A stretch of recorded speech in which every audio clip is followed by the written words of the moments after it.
Hello friends, good morning. तो देखो, अपन जो है 10 यूनिट कंप्लीट कर चुके थे। 10 यूनिट में अपना टेंशन मेंबर कंप्लीट हो गया था। अब नेक्स्ट अपन चालू कर रहे हैं कंप्रेशन मेंबर। तो जैसे टेंशन मेंबर था, same to same compression member में टेंशन जो मेंबर ऐसे थे जो किन्हीं स्ट्रक्चर्स में टेंशन लोड को कैरी करते थे।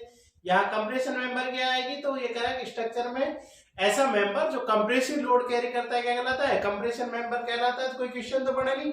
एग्जाम्पल्स कि कौन कौन से मेंबर ऐसे होते हैं जो कंप्रेसिव लोड को कैरी करते हैं। तो अपन देखा कि टेंशन मेंबर कौन कौन से होते हैं, कंप्रेशन मेंबर कौन कौन से होते हैं। तो यहां से क्वेश्चन बनता है इनमें से कौन सा टेंशन मेंबर नहीं है या इनमें से कौन सा कंप्रेशन मेंबर नहीं है, ये आपके क्वेश्चंस बनते हैं। सबसे पहले तो अपन देख लें कंप्रेशन है क्या।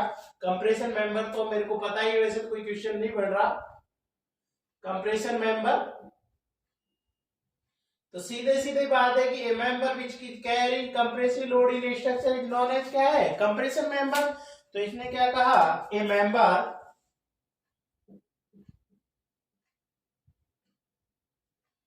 विच इज कैरिंग और यूज टू, है ना, which is carrying compressive load in structures is known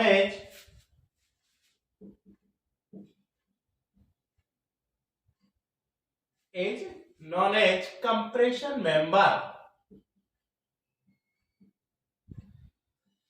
तो अभी कोई क्वेश्चन नहीं बना, केवल अभी तो आपको कह दे भाई स्ट्रक्चर्स में ऐसे मेंबर जो कंप्रेसिव लोड को कैरी करते हैं क्या कहलाते हैं, कंप्रेशन मेंबर्स कहलाते हैं। अब यहां से आगे भाई कौन कौन से मेंबर्स वो हो सकते हैं वो आपका आएगा। तो यहाँ एग्जांपल्स हो गए कौन कौन से मेंबर आपके होते हैं। तो कौन कौन से होते हैं आपके, अपन देखा क्या होगा आपका, कॉलम हो सकता है, कॉलम कंप्रेशन मेंबर कहलाता है। कॉलम स्टार्ट, ट्यूबुलर सेक्शन, ये जो कॉलम होता है, कॉलम जब स्टील का होता है तो कॉलम की जगह कॉलम भी बोलते हैं, उसको स्टेंचियन भी बोलते हैं। Lacing system, batten system. Lacing batten के बारे में तो बहुत पढ़ेंगे अपन इस चैप्टर में, क्वेश्चन ही ज्यादा इनसे पढ़ते हैं। राफ्टर्स, राफ्टर्स में दोनों आगे मेन और प्रिंसिपल राफ्टर।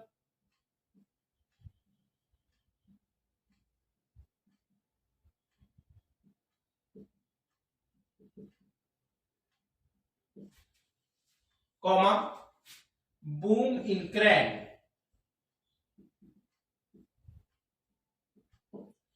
तो ये सारे जो मेंबर है किसके एग्जांपल है, कंप्रेशन के। और स्टार्ट हो गया।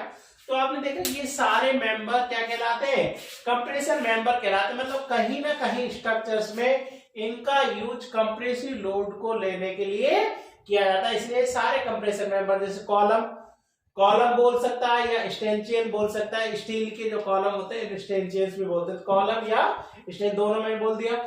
स्टार्ट, एंगल स्टार्ट जो होते हैं, पूरा नाम या तो स्टार्ट बोल सकते हैं या क्या बोल सकते हैं इसको, एंगल स्टार्ट, है ना, पूरा नाम बोलना चाहे तो एंगल स्टार्ट।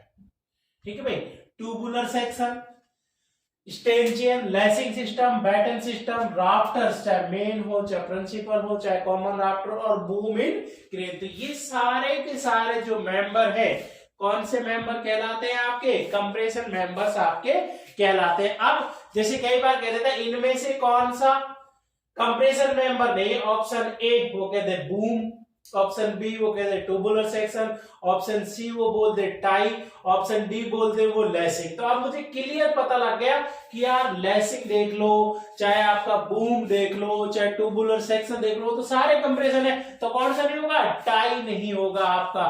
तो अपन को जब क्लियर पता लग जाएगा कौन कौन से टेंशन है कौन कौन से कंप्रेशन है, तो अपन जो है उनको एक तरह से बांट सकते हैं, उनका क्लासिफिकेशन कर सकते हैं, अपन छांट सकते हैं कि इनमें से कौन सा टेंशन नहीं है कौन सा कंप्रेशन आपका नहीं है। तो नेक्स्ट हेडिंग अपन अब पढ़ते हैं कि maximum slenderness ratio for compression members की। जो कंप्रेशन मेंबर है उनमें मैक्सिमम सिलेंडरनेस रेशियो अपन कितना लेते हैं। तो नेक्स्ट हेडिंग है maximum slenderness ratio, maximum slenderness ratio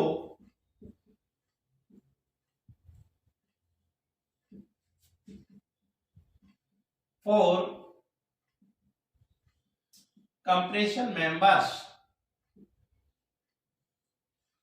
कि भैया कंप्रेशन मेंबर्स में मैक्सिमम सिलेंडरनेस रेशियो आप कितना लेकर चलते हैं। तो तीन केस है आपके, तीन चार केस है आपके, मैं टेबल बना देता हूं।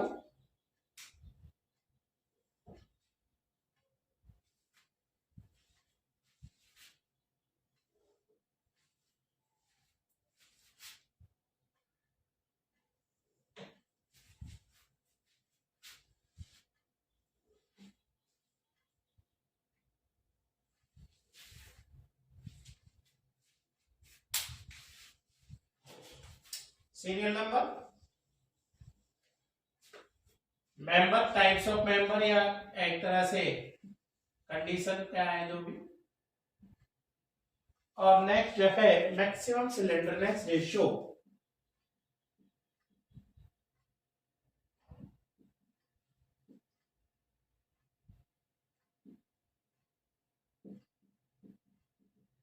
Lambda.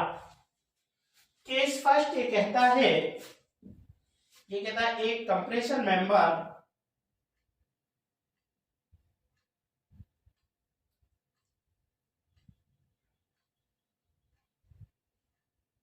a member which is carrying compressive load, a member which is carrying compressive load resultant due to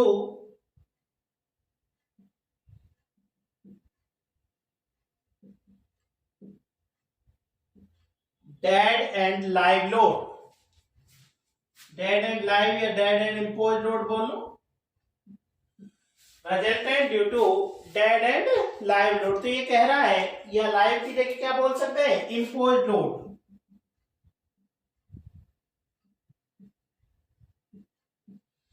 ये कह रहा है कि एक ऐसा मेंबर है जिसके ऊपर, या एक मेंबर है विच इज कैरिंग कंप्रेसिव, एक मेंबर है जो कंप्रेसिव लोड ले रहा है, और ये किसके कारण आ रहा है आपका, डेड लोड और लाइव लोड, इम्पोज लोड के कारण आ रहा है। तो मैक्सिमम सिलेंडरनेस रेशियो की जो वैल्यू है वो 180 से अधिक नहीं होनी चाहिए। तो पहला केस हो गया कि मैक्सिमम जो सिलेंडरनेस रेशियो है वो 180 तक आपका हो सकता है, या 180 से ज्यादा नहीं होना चाहिए, लास्ट लिमिट उसमें 180। Second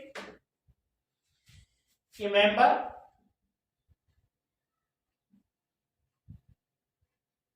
which is carrying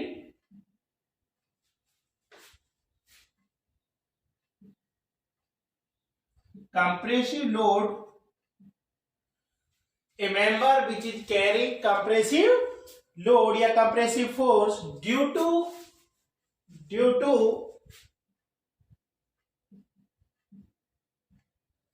wind और seismic बोलो या अर्थक्वेक बोलो, विंड या सेस्मिक मतलब अर्थक्वेक, फोर्सेज। ये कह रहा है कंप्रेसिव लोड आ रहा है विंड और अर्थक्वेक लोड के कारण, तो मैक्सिमम सिलेंडरनेस रेशियो है वो 250 तक आपका हो सकता है। तो आपने देखा कि आपका अगर डायरेक्ट लोड आ रहा है, a member which is carrying compressive load due to dead और लाइव लोड, तो ड्यू टू के आगे ये भी लिख सकते हैं ड्यू टू डायरेक्ट स्ट्रेसेज या direct loads, due to direct load कौन कौन से, डेड लोड और लाइव लोड्स आपके हो गए। तो यहाँ इसने विंड और सेस्मिक के कारण कहा तो 250, तो आप टेंशन में देखते जैसे जो डायरेक्ट लोड्स होते हैं उनका कारण वहां भी 180 था, देखो वहां जो विंड और अर्थक्वेक कारण था टेंशन में 350 था, यहाँ 250 है अगर आप देख रहे हो तो। थर्ड ये कहता है, थर्ड केस कहता है कंप्रेशन फ्लैंज,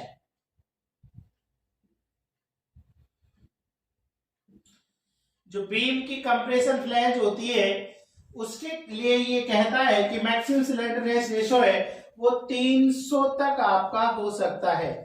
मैक्सिमम कितने तक हो सकता है अभी? 300 तक आपका हो सकता है। और फोर्थ केस जो है वो लेसिंग सिस्टम के लिए है। लेसिंग सिस्टम पूरा पढ़ेंगे अपन, क्वेश्चन ज्यादातर लेसिंग सिस्टम में ही बनते हैं। तो लेसिंग सिस्टम में 145 से ज्यादा नहीं होना चाहिए। तो अपन देखा कि 4 स्लैंडरनेस रेशो आपके कंप्रेशन मेंबर में है, 4 ही आपके टेंशन मेंबर में, 8 वैल्यूज होते हैं। ज्यादातर एक क्वेश्चन आपसे यहां से पूछता ही रहता है, वो आपसे एक क्वेश्चन मैक्सिमम आपसे यहां से पुटअप करता रहता है। तो अपन ने यहाँ देख लिया कि कंप्रेशन मेंबर्स वगैरह क्या है भाई, ठीक है। नेक्स्ट अपन बात करते हैं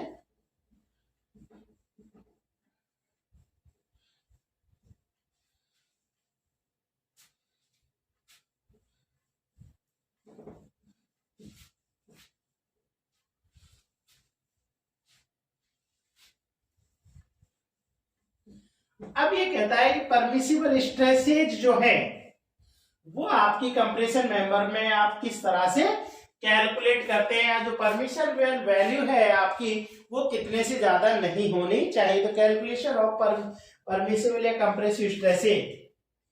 नेक्स्ट हेडिंग है calculation of compressive stress and compressive stress in members या कंप्रेशन मेंबर्स। तो ये कहता है कि compressive stress maximum permissible stress की वैल्यू आपने देखा तो 0.6 FY से ज्यादा नहीं होनी चाहिए। लेकिन कोड ने और एक वैल्यू दिया है भाई, ना तो 0.6 FY से ज्यादा होनी चाहिए और ना ही ये जो एक कोड ने रिकमेंडेशन दिया है उतने से ज्यादा होनी चाहिए, ठीक है। तो ये कह रहा है कि कंप्रेसिव मेंबर्स में या कंप्रेशन मेंबर्स में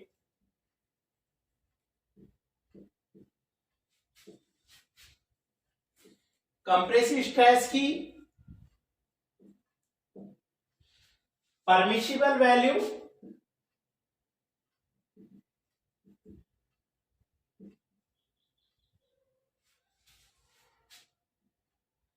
0.6 FY से अधिक नहीं होनी चाहिए भाई।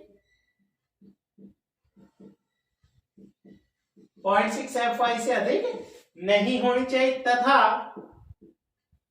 IS 800 1984 के अनुसार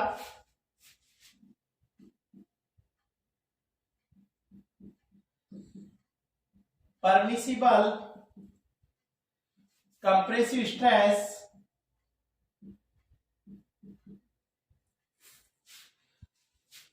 निम्न से भी अधिक नहीं होनी चाहिए।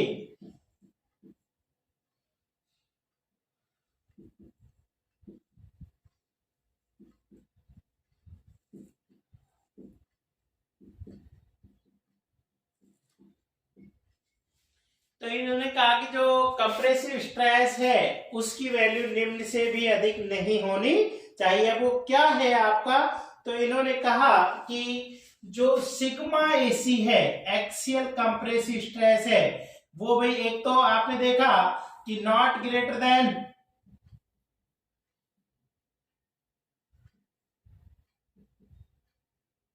0.6 FY भाई, 0.6 FY से ज्यादा नहीं होनी चाहिए और एक कितने से ज्यादा नहीं होनी चाहिए, और sigma AC not greater than कितना 0.6 गुणा FCC upon FY upon FCC की पावर n प्लस FY की पावर n की पावर 1/n से अधिक नहीं होनी चाहिए। ये जो फॉर्मूला है आपको, ये कोड ने रिकमेंडेशन किया, कोड ने आपसे बोला कि आपका अब इसमें FCC क्या है, FY क्या है, n क्या है। तो ये जो n है ये मर्केंट कांस्टेंट है, क्योंकि एक तरह से मर्केंट फॉर्मूला था। ये जो फॉर्मूला था ये मर्केंट साइंटिस्ट ने दिया था।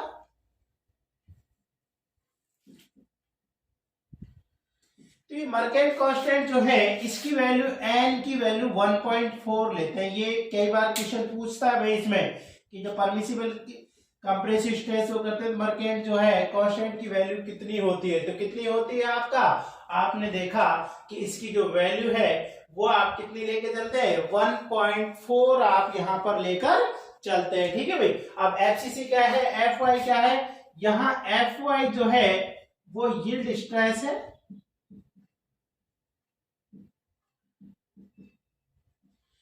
एफ वाई क्या है भाई यहां पर यील्ड स्ट्रेस ऑफ स्टील है। अब एफसीसी क्या है, elastic stress in compression. FCC क्या है भाई, एफसीसी जो है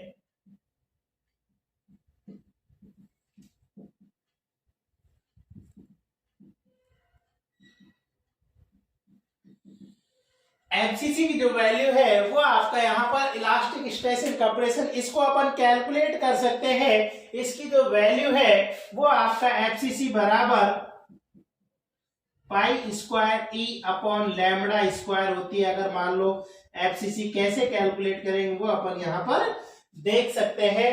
तो मैंने कहा कि ना तो इससे ज्यादा होनी चाहिए, ना एक तरह से जो वैल्यू है वो विच एवर इज लेसर लेंगे।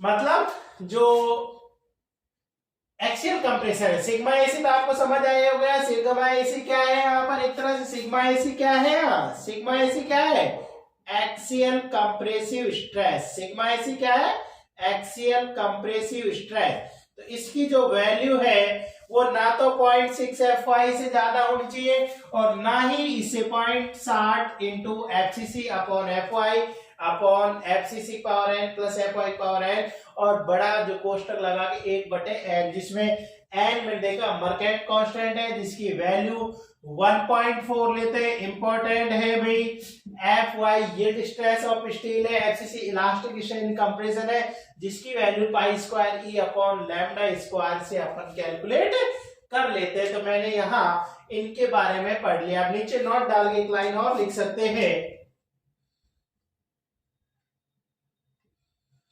ये कहता है कि हमेशा जो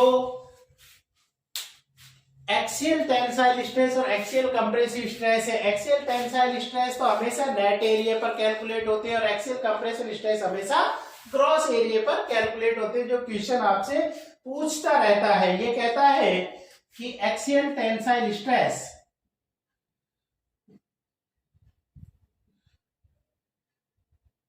परमिसिबल एक्सियल टेंसाइल स्ट्रेस जो है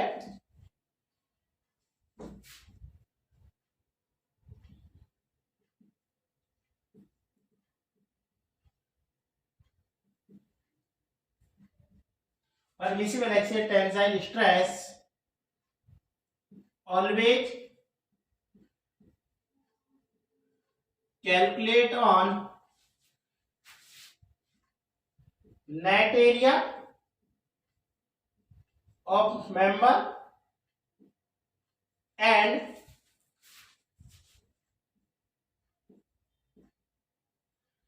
permissible compressive stress always calculate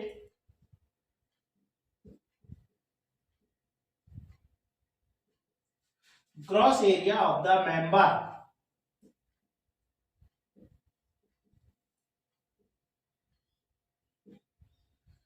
मतलब इतनी सी बात ध्यान रखनी है कि जो टेंसाइल स्ट्रेसेज होती है वो नेट एरिया पर कैलकुलेट होती है और कंप्रेसिव स्ट्रेस किस पर कैलकुलेट होती है ग्रॉस एरिया पर। ये इंपॉर्टेंट है भाई।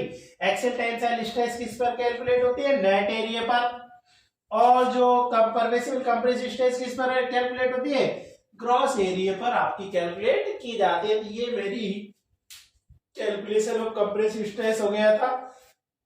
कैसे कैलकुलेट करते वो बात हो गया था। नीचे और एक इंपॉर्टेंट क्वेश्चन पड़ गया था जो आपसे पूछता रहता है कि tensile stress permissible tensile stress किस पर कैलकुलेट होती है। तो मैंने बता दिया आपको किसके ऊपर कैलकुलेट होती है टेंसाइल स्ट्रेस नेट एरिया पर और जो कंप्रेसिव स्ट्रेस है वो कैसे कैलकुलेट होती है ग्रॉस एरिया पर आपकी कैलकुलेट होती है।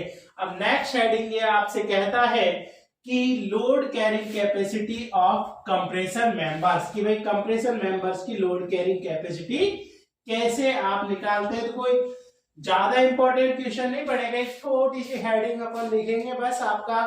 तो ये कहता है लोड कैरिंग कैपेसिटी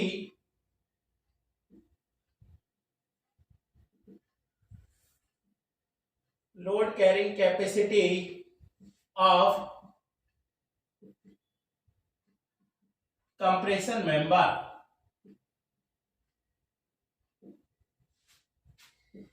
कोई ज्यादा इंपॉर्टेंट क्वेश्चन नहीं पड़ेगा। ये कह रहा है load carrying capacity of compressor member की, कंप्रेसर मेंबर की लोड कैरिंग कैपेसिटी। तो ये कहता है कि कैसे निकालोगे, लोड मुझे पता ही है, मैंने देखो स्ट्रेस पड़ा हुआ है, स्ट्रेस बराबर क्या होता है फोर्स अपॉन एरिया। फोर्स बराबर कैसे निकालते हैं, स्ट्रेस इनटू एरिया, यही तो है। तो एक तरह से जो फोर्स है, लोड कैरिंग कैपेसिटी है, जो लोड है, एक तरह से P जो है वो कैसे निकालेंगे, स्ट्रेस इनटू एरिया। तो permissible stress, permissible compressive stress,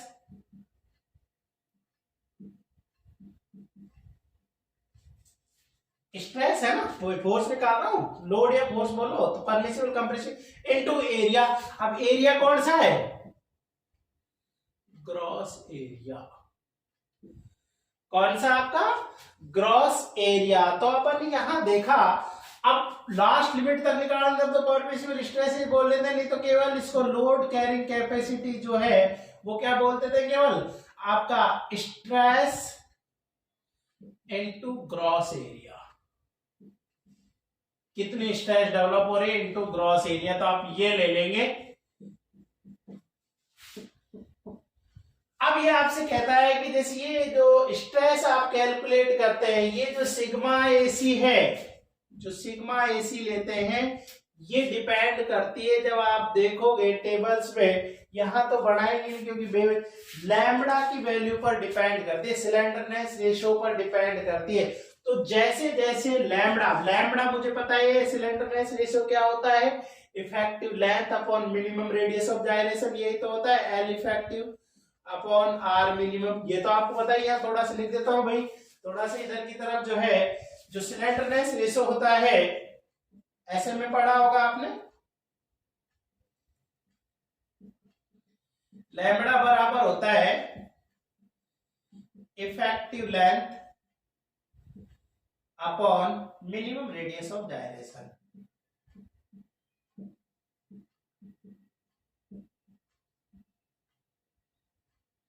minimum radius of gyration क्या होता है, ये भी आपने ऐसे में पढ़ लिया होगा। तो आपने देखा, अब ये कहता है कि एक तरह से जो सिलेंडरनेस रेशियो है, जो लैम्बडा है, ये directly proportional to effective length के।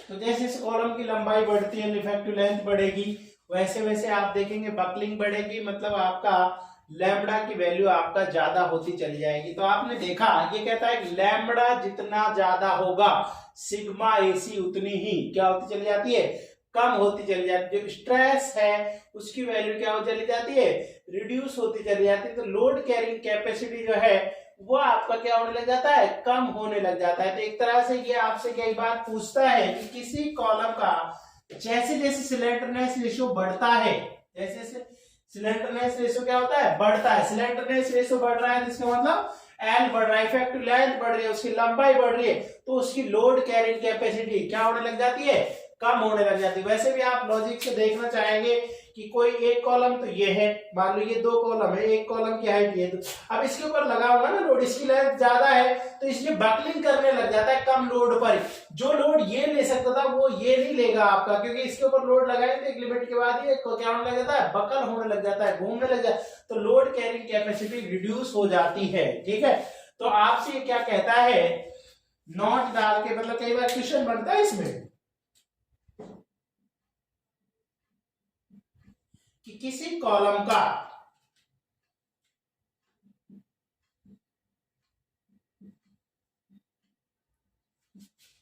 जैसे जैसे स्लेंडरनेस रेशो इंक्रीज होता है। अब एक तो बात कंफर्म होगी, स्लेंडरनेस रेशो इंक्रीज होगा तो लंबाई बढ़ रही होगी, इस तरह से कॉलम की लेंथ बढ़ती जा रही है। वैसे वैसे उस कॉलम की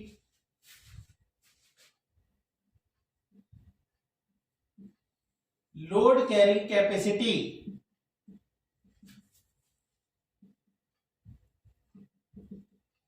डिक्रीज होती चली जाती है, कम होती चली जाती है, घटती चली जाती है। लोड कैरिंग कैपेसिटी डिक्रीज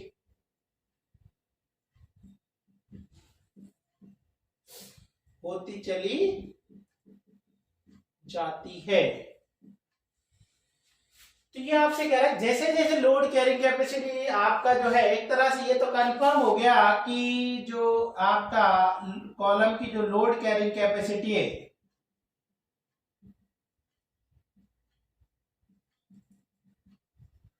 वो इनवर्सली प्रोपोर्शनल है 1/, स्लेंडरनेस रेशियो।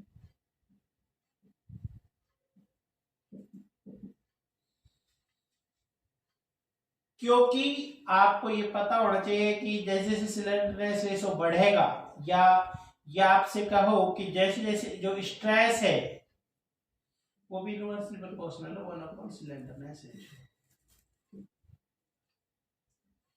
जितना स्लेंडरनेस रेशो ज्यादा आएगा उतनी स्ट्रेस कम होगी, स्ट्रेस कम होगी तो ऑटोमेटिकली लोड, देखो स्ट्रेस की वैल्यू कम आएगी, लोड कम होता जाएगा। तो अपन देखें लोड कैरिंग कैपेसिटी जो है स्लेंडरनेस रेशो के इनवर्सली प्रोपोर्शनल होती है। जैसे जैसे स्लेंडरनेस रेशो बढ़ेगा उस कॉलम की लोड कैरिंग कैपेसिटी कम होती चली जाएगी। आपको केवल इतना ही ध्यान रखना है कि जो load carrying capacity of column है वो स्लेंडरनेस कॉलम के इनवर्सली प्रोपोर्शनल होती है। आपको केवल ये बात ध्यान रखनी है कि जो आपका लोड कैरिंग कैपेसिटी है वो स्लेंडरनेस ऑफ कॉलम के इनवर्सली प्रोपोर्शनल होती है।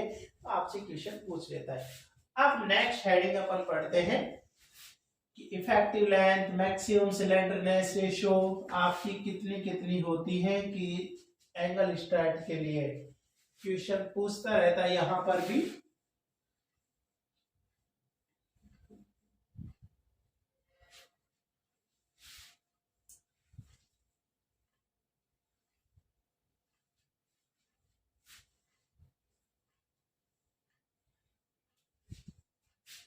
तो ये आपसे कहता है effective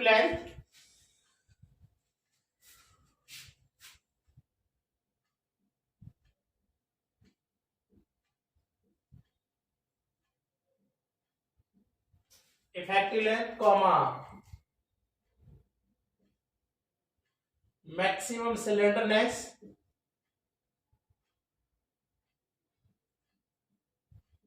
ratio, effective length, maximum slenderness ratio and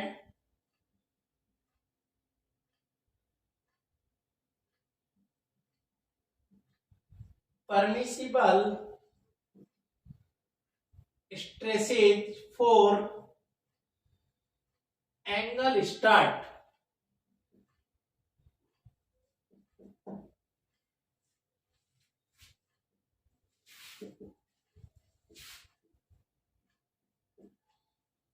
तो देखिए मैंने कहा कि आपका टाइम बचाने के लिए बेवजह मुझे लिखना पड़ता और फिर आपको बहुत सारा टाइम इसमें लग जाता, करीब 30-40 मिनट लग जाते। तो मैंने क्या किया कि आपको कंडीशंस लिख दिए हैं इनकी, जिनके ऊपर आपसे न्यूमेरिक जो क्वेश्चन पूछता रहता है।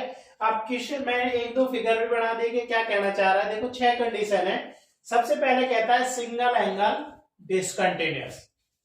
अगला भी केस सिंगल एंगल डिसकंटिन्यूअस, एक टर्म्स दिख रही है यहाँ पर डिसकंटिन्यूअस दिख रही है। देखो डिसकंटिन्यूअस डिसकंटिन्यूअस, इसमें भी डिसकंटिन्यूअस है डिसकंटिन्यूअस है सब में यहाँ डिसकंटिन्यूअस एक टर्म्स दिख रही है। यहां दिख रहा है कंटिन्यूअस। लास्ट वाला छठा केस है कंटिन्यूअस। तो सबसे पहले तो डिसकंटिन्यूअस और कंटिन्यूअस क्या, डिसकंटिन्यूअस का मतलब यह है कि मेंबर्स को बीच में सपोर्ट किया गया है, और कंटिन्यूअस का मतलब यह है कि बीच में कहीं भी सपोर्ट वो नहीं है आपका, ठीक है ना।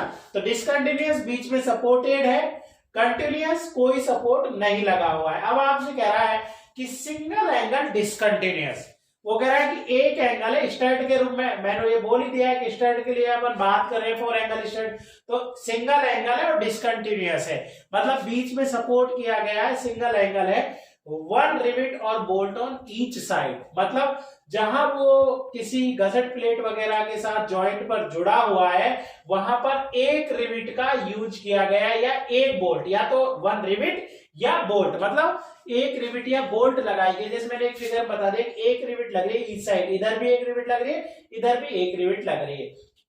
अगला भी देखें आप, फर्स्ट और सेकंड केस में दोनों सेम है, डिफरेंस क्या है मैं इन दोनों केसेज में बताता हूं डिफरेंस क्या है।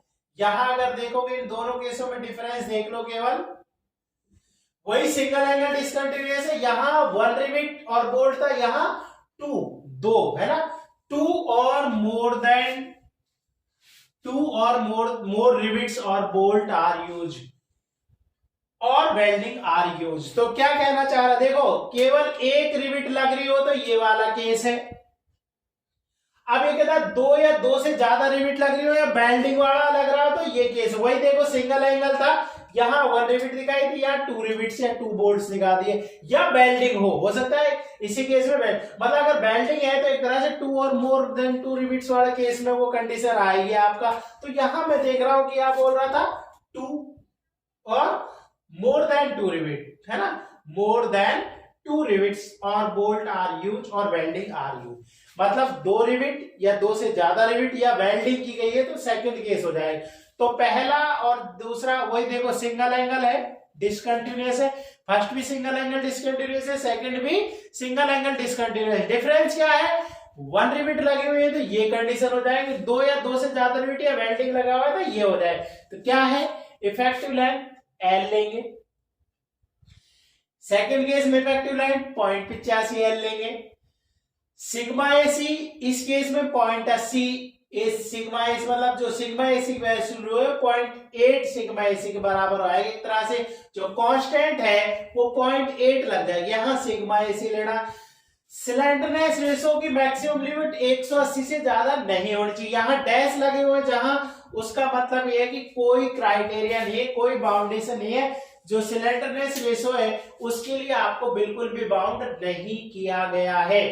तो एक तो आप देखो, आपने देखा कि सिंगल एंगल डिसकंटिन्यूअस है तो L 0.80 L, single angle distance दो या दो से ज्यादा 0.85 सिग्मा एसी। तो ये एक बेसिक डिफरेंस तो इनमें ये हो गया, सिंगल एंगल डिस्टेंस अगर एक रिविट लगी हुई है तो ये वाले केस हो जाएंगे, इनको भी याद रखने के लिए तरीका बता दूंगा।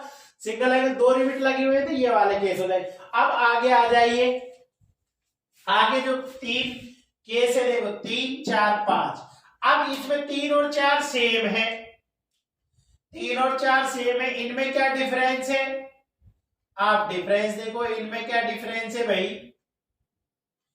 इनमें क्या डिफरेंस है, अगर आप डिफरेंस देखेंगे वही देखो, डबल एंगल डिसकंटिन्यूअस, एक तो एक double angle connected on same side of gusset plate, यहां भी देख रहा हूं double angle discontinuous connected on same side of gusset plate, मतलब वही same side of gusset plate, तीसरे में भी दो एंगल है, सेम साइड ऑफ जो है connected back to back word और बोल सकते थे, यहां कनेक्टेड, यहां एक हेडिंग और आ जाती back to back,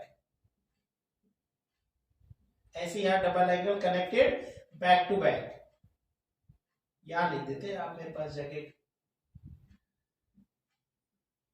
back to back है same side of the gusset plate, condition वही देखो, वन रिविट और बोल्ट आर यूज, मतलब double angle back to back होते हैं, एक रिविट लगी हुई तो ये वाले केस हो जाएंगे, दो या दो से ज्यादा रिविट और बोल्ट लगे हुए या बेल्टिंग लगी हुई है तो ये वाला केस हो जाएगा। तो आपने देखा कि सिंगल, तीसरा और चौथा केस में भी वही डिफरेंस है, एक रिविट लगी हुई तो एक केस है, दो या दो से ज्यादा रिविट या बेल्टिंग है तो जो है आपका एक केस। नेक्स्ट देखो पांचवा, पांचवा अपने आप में अलग है, ये बिल्कुल सेपरेट अलग है, मतलब कहीं तुम सोचो कि साहब इनके जैसे, यहां देखेंगे डबल एंगल है डिसकंटिन्यूअस, ठीक है डबल एंगल, लेकिन यहां देख रहे थे connected on both side, same नहीं है भैया, both side of gusset plate, सही कर लेंगे भैया आपका जो पांचवा, connected on both side of gusset plate, मतलब गसेट प्लेट के दोनों साइड में। तो डिफरेंस क्या था, यहां सेम साइड ऑफ गसेट बोल रहा हूं, एक ही साइड में, यहां बोथ साइड है, दोनों साइड में सेम साइड और बोथ साइड कैसे होते हैं, जैसे मैं कहता कोई एक ये है, मान लो मैं ये दिखाना चाहूं, मान लो ये ऐसे लग रहे हैं कोई एक एंगल ऐसे, ये आपका बैक टू बैक कनेक्ट हुआ पड़ा था, तो ये तो सेम साइड था। बोथ साइड क्या होता है, एक एंगल इधर दूसरा एंगल इधर, दोनों साइड है आपका, तो connected on both side of गसट plate, गसट plate के दोनों तरफ है।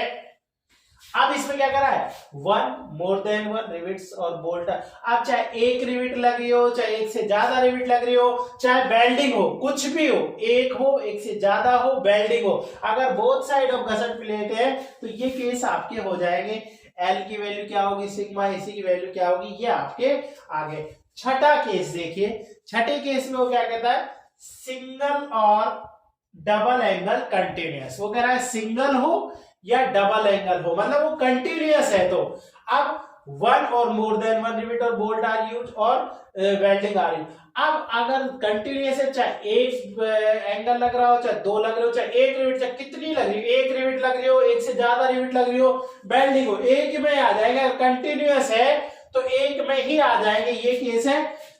इफेक्टिव लेंथ 0.70 से 0.85 है, सिग्मा एसी की वैल्यू सिग्मा एसी होगा, ये आपका हो जाए। अब कई बार याद कैसे रखें, देखो इनको याद कैसे रखें, छोटा सा कॉन्सेप्ट देख लीजिए। मतलब जहां तक ये दो वैल्यू आपकी इंपॉर्टेंट होती है, सिलेंडरनेस एस होगा तो आपसे जनरली पूछेगा नहीं, ये वाला तो आपसे पूछता नहीं है, और पूछेगा भी तो आप देख रहे हैं कि 180 है मैक्सिमम एस और केस, इनमें तो नॉट स्पेसिफाइड है। आप कैसे याद रखेंगे, देखो जिनमें वन रिविट दिख रही है आपको, single angle discontinuous, single angle discontinuous, ठीक है ना, मतलब जिनमें वन रिविट दिख रही है। वन रिविट कौन कौन से में दिख रही है आपको, जैसे वन रिविट्स और बोल्ट ऑन ईच साइड, इसमें देखिए वन रिविट और बोल्ट साइड, इसमें देखिए। तो जिनमें वन रिविट दिख रहा है आपको, चाहे वो सिंगल एंगल हो चाहे वो डबल एंगल हो, पहले और तीसरे केस में मेरे को वन रिविट दिखा है, वन रिविट दिखा फर्स्ट केस में और थर्ड के, यहां में देखो, मतलब अगर चाहे वो सिंगल एंगल हो चाहे वो डबल एंगल हो, अगर one rivet on each side दिख रहा है तो देखो एल, इसमें एल होगा, चाहे पहले बार देखो भाई, पहले केस में देख लो एल इफेक्टिव वैल्यू एल के बराबर। अब ये एल क्या है, ये एल है अनसपोर्टेड लेंथ, अनसपोर्टेड लेंथ, मतलब जो इफेक्टिव लेंथ है वो अनसपोर्टेड लेंथ के बराबर ही होगी। अब ये आपको पता होना चाहिए कि जैसे अनसपोर्टेड, मैं थोड़ा सा मेरे को, ये जैसे कोई है आपका, ये मान लो कॉलम है, ये जैसे अभी स्टार्ट होता मान लो, तो ये जो आपका होती है इसकी जो सपोर्ट टू सपोर्ट लेंथ होती है, ये तो होती है अनसपोर्टेड लेंथ, कैपिटल है। और जैसे ये ऐसे जो ये पार्ट होता है ये कहलाती है इफेक्टिव लेंथ। जितनी लेंथ प्रभावित हो रही है, बकलिंग हो रही है, वो कहलाती है इफेक्टिव लेंथ। टोटल जो सपोर्ट टू सपोर्ट के बीच की जो लेंथ होती है वो होती है अनसपोर्टेड। तो जो इफेक्टिव लेंथ है वो अनसपोर्टेड लेंथ के बराबर ही होगी पहले में और तीसरे में। अब जिनमें अनसपोर्टेड लेंथ ये कैपिटल है, उनमें डेफिनेटली जो सिग्मा एसी वो 0.8 रह जाएगा, 0.8 रह जाएगा, 0.8 सिग्मा एसी, 0.8 सिग्मा एसी। तो मैं कैसे याद रख रहा हूं, मैंने क्या कॉन्सेप्ट पढ़ा है कि यार अगर वो वन रिविट वाला केस है ना, वन रिविट वाला, तो मतलब इफेक्टिव लेंथ कितनी आएगी, एल आएगी, और सिग्मा एसी कितनी आएगी, 0.8 टाइम्स आएगी आपका।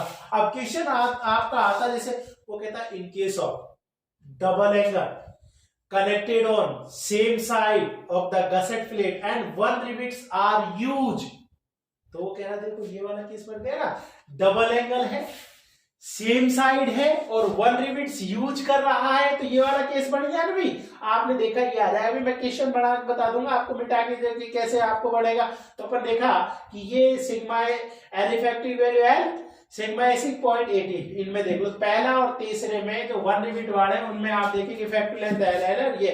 अब देखो केस नंबर, ये तो फर्स्ट और थर्ड वाला हो गया भाई।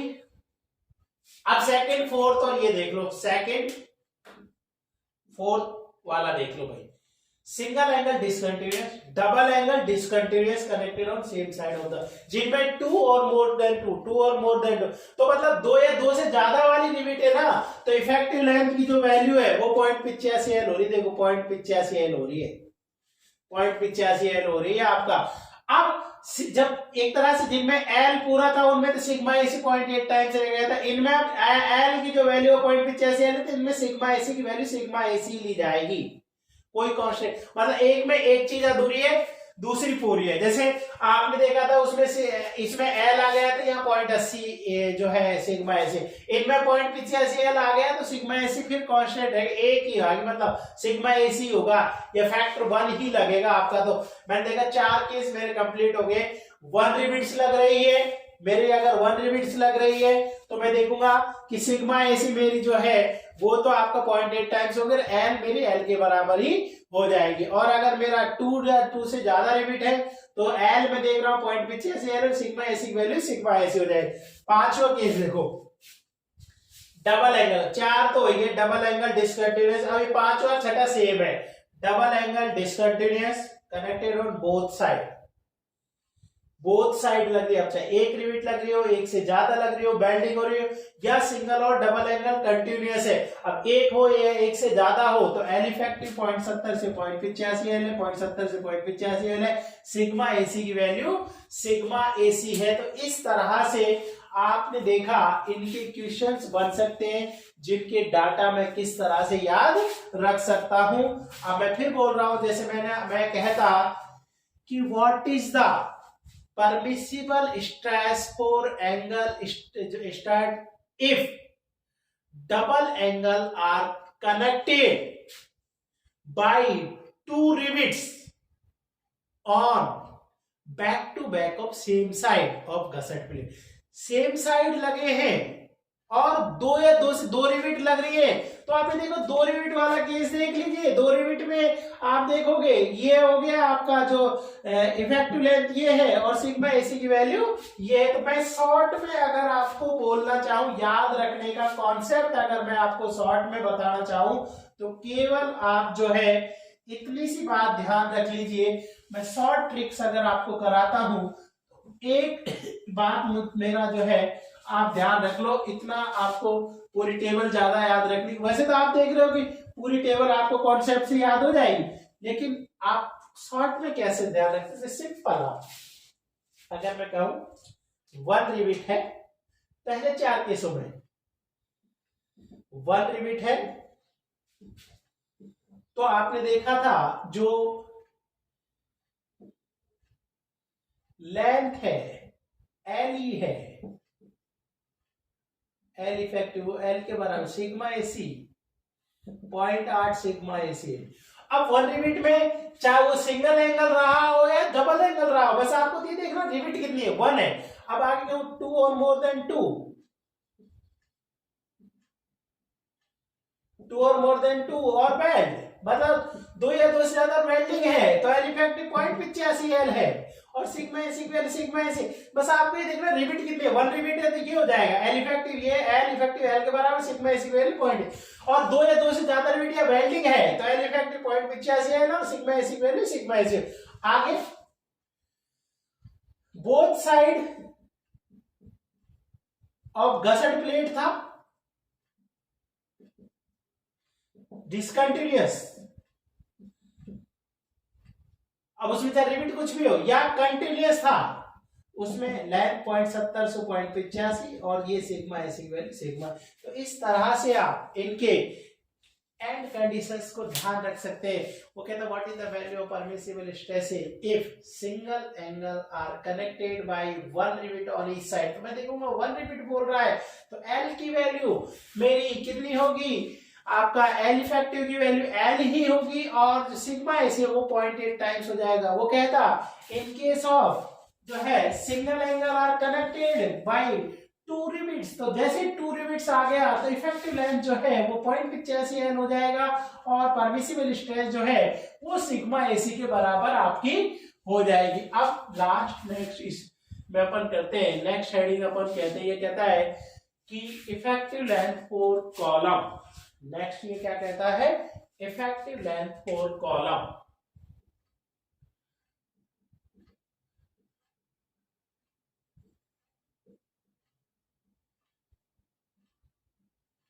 Effective length for column.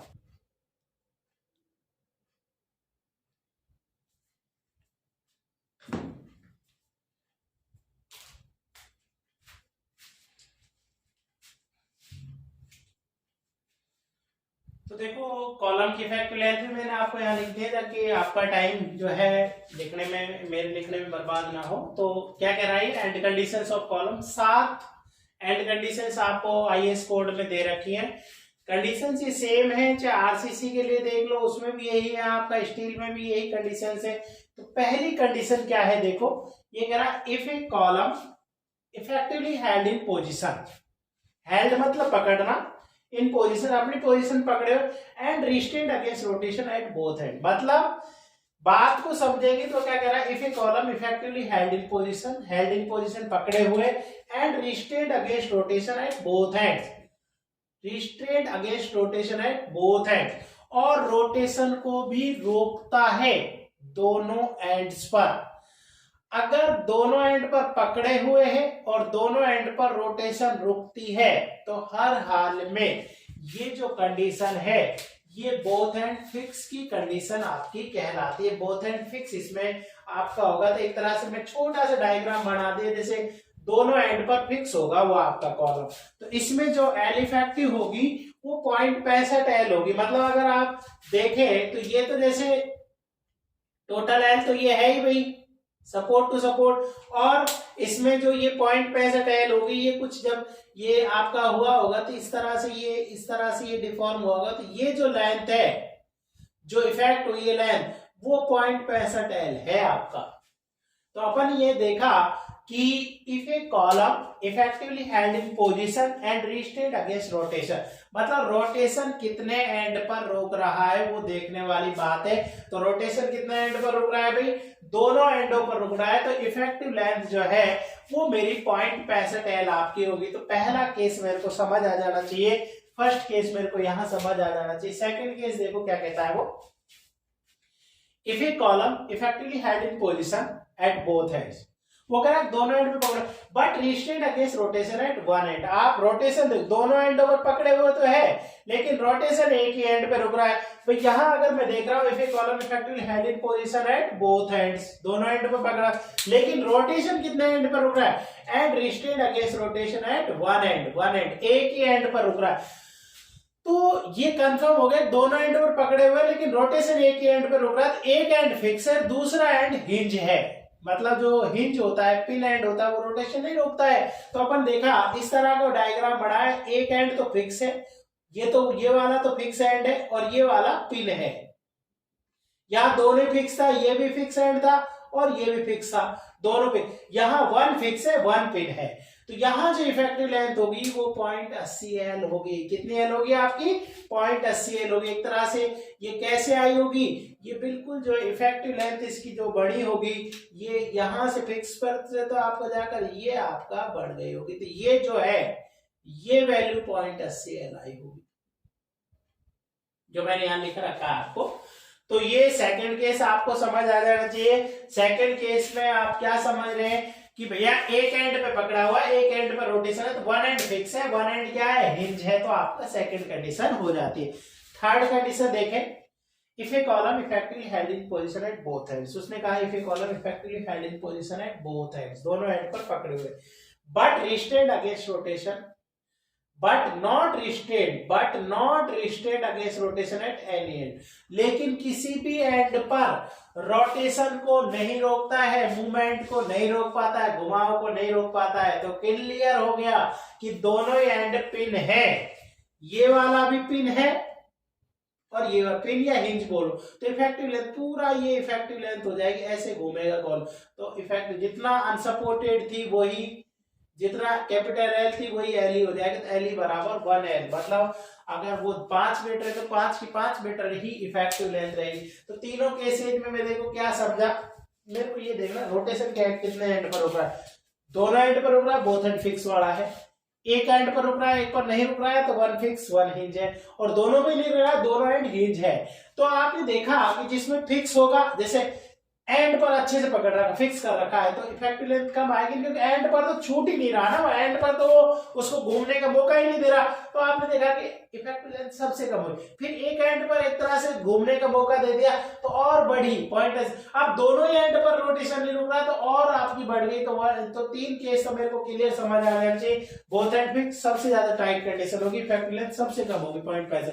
One fix 1 inch, उसके बाद होगी 0.80, और दोनों हिंज हो गया तो आप देखेंगे कि 1L हो गया। तो तीनों कंडीशन समझ आए। If a column effectively head in position and restraint against rotation at both ends, दोनों एंड पॉइंट पे। If a column effectively head in position and restraint against rotation, if a column effectively head in position and bottom restraint against rotation at one and तो 0.80 है। If a column effectively head in position at both ends and not restraint against rotation at any, लेकिन किसी भी and पर rotation को नहीं रोकता है। तो अपन देखा कि रोटेशन नहीं रोक पा रहा है तो वो 0.1L आपका हो जाएगा। चौथी कंडीशन, पांचवी, छठी, ये तीनों कंडीशन लगभग सेम है। 4, 5, 6 में एक ही आप देखेंगे, यहां से लेकर ये वाला फर्स्ट लाइन देखो, इसकी ये लाइन देख लो, चौथे की देख लो, पांचवे की देख लो और छठे की देख लो, ये लाइन बिल्कुल सेम है। तो चौथी, पांचवी, छठी लाइन जो केस है उनमें पहली लाइन सेम है। If a column effectively held in position and restraint against rotation at one end, मतलब एक एंड पर पकड़े हुए भी रोटेशन को रोकता है। हर हाल में एक एंड तो फिक्स एंड रहा होगा, चौथे में भी, पांचवे में भी और किसमें, छठे में भी। देख लो, if a column effectively held in position and restraint against rotation at one end, मतलब चाहे चौथा देख लो, चाहे पांचवा देख लो, चाहे छठा देख लो, एक एंड पर पकड़े हुए भी है और रोटेशन को रोकता है। अब दूसरे एंड पर क्या हो रहा है, देखो दूसरे एंड एट अदर एंड, दूसरे एंड पर and at other and restraint against rotation, चौथे में देखो and at other and restraint against rotation, rotation को रोकता है but not held in position, लेकिन आप उसकी पोजीशन पे वो पकड़े हुए, रोटेशन रोक लेगा लेकिन पकड़े हुए नहीं है आपका। तो दूसरे एंड पर तो ये इफेक्टिव जो है 0.85L आपका यहां पर आ जाता है। मतलब कुछ इस तरह का फिगर ये बनता है, ठीक है। तो इसने कहा कि eight other and restraint against rotation but not healed in position, मतलब दूसरे एंड पर रोटेशन को रोकता है लेकिन उस पोजीशन जो है हेल्ड इन पोजीशन नहीं है। पांचवा देखो, वो पूरा पहला एंड तो है ही आपका, if a column effectively held in position and restraint against rotation at one and at other and, देखो एंड एट अदर एंड, यहां था रिस्ट्रेंट अगेंस्ट रोटेशन, यहां टर्म्स आ गई पार्शियली रिस्ट्रेंट, मतलब पार्शियली रोक पाता है, दूसरे एंड पर पूरी तरह से वो रोटेशन को नहीं रोक पाता है। Partially restraint against rotation but not in position, और आप उसकी जो है पोजीशन पर वो तो है, देखो इसमें भी नहीं है but not held in position, यहाँ पे भी बट है, बस फर्क क्या है, यहाँ पर रोटेशन दूसरा एंड पूरी तरह रोक पा रहा था, यहाँ पार्शियली इफेक्टिव जो है पार्शियली आ गया तो और बढ़ गई 1.5L। छठा देखो वही one and effect, one and at other and, अब इसमें चौथे में तो एक एंड पर तो पूरा दूसरे एंड पर रोटेशन को पूरा रोक रहा था, इसमें अब इसमें रोटेशन भी नहीं रोक रहा। And at other and not restraint against rotation not held in position, मतलब रोटेशन को रोकता भी नहीं है तो बिल्कुल फ्री एंड हो गया, one and fix other and free, L effective बराबर 2L हो गया। देखो ये तो कह रहा है if a column is effectively held in position and restrained against rotation at one end and at other end, दूसरे end पर not restrained against rotation, not held, ना रोटेशन को रोकता है ना पकड़े हुए, तो one and fix other and free वाला केस हो गया, one fix other free, L effective बराबर 2L हो गया।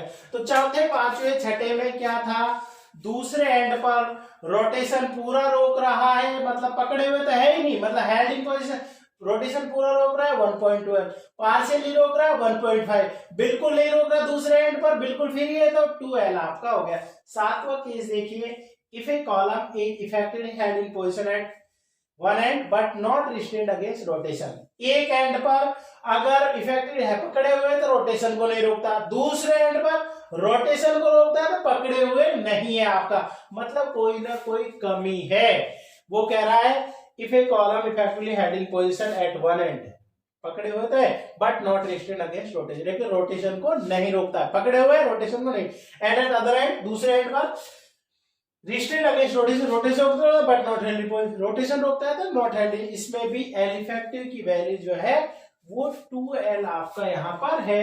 तो मैंने देखा 7 केस, 3 केस फर्स्ट, चौथा, पांचवा, छठे में, बस आपको सेकंड के केस पे देखना था। रोटेशन पूरा रुक रहा है 1 पॉइंट, पार्शियली रुक रही है 1 पॉइंट, बिल्कुल फ्री हो गया था 2L। सातवां, दोनों एंडों में कोई ना कोई कमी, जिस एंड पर हैंड है उस पर रोटेशन नहीं रुक रहा है, जिस पर रोटेशन रुक रहा है उस पर हैंड नहीं है। तो इस तरह से ये 7 कंडीशंस थी कॉलम की, जिनके ऊपर आपसे कोई ना कोई एक जो है कंडीशन के ऊपर आपसे क्वेश्चन बन जाता है। तो इस लेक्चर में जो है अपन इतना ही पढ़ेंगे। इससे आगे जो लेक्चर होगा उसमें design of lesson, design of patterns के बारे में अपन पढ़ेंगे। इस लेक्चर में इतना ही। Thank you.